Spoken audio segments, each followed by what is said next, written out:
Atquli chiqib berasizmi yoki mashq holatda topshirasizmi? Mashq holatdan qilamiz. Bo'ldi, bunisi 202 sotiq. Videoga tushish xohlamadinglar. Yonidagi 1.7 dedingizmi? Xullas, qaranglar, ikkalovi ikki xil, 1.7, 2.2, 8 ta xona, podvalan xonaga kiryaptimi o'shanda, chunki gulxo'y emas, deraza romlari bor. Unda ko'chadan boshlab ko'rsatib beraman. Lokatsiyalarni aytib o'taman hammasini, lekin elektrikasini qilib qo'yganlar, sovuqlardan chiqarib, deraza romlarini ham taqib qo'yganlar. 5 metrli yo'li kirganda 1.7 sotiq, 4 ta tepada, 4 ta pastda xona.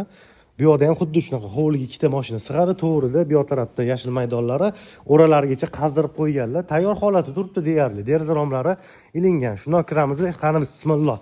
Yo'lak bilan boshlansa, o'ng qo'lda mehmonxona, oqsuvoqlardan chiqarib qo'yganlar. Uni to'g'risida oshxona bo'ladi. Yurib kelar ekanmiz, patologlari ham natijnoy qilib qo'ygan ekanlar. Podvalga tushib ketirish, podval ham splashnoy, podval 4 ta xonaga bo'lib qo'yganlar. 4 tasi ham gulxo'y emas, deraza romlari ham taqilgan.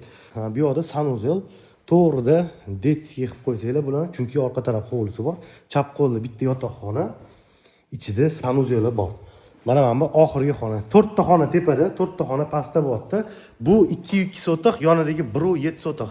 Planirovkasi bir xil, narxi 65 mingdan 2 kilo. Toshkent tumani Keles 2-ko'prikdan kirgan. Aniq lokatsiyasi Telegram kanalida bo'ladi.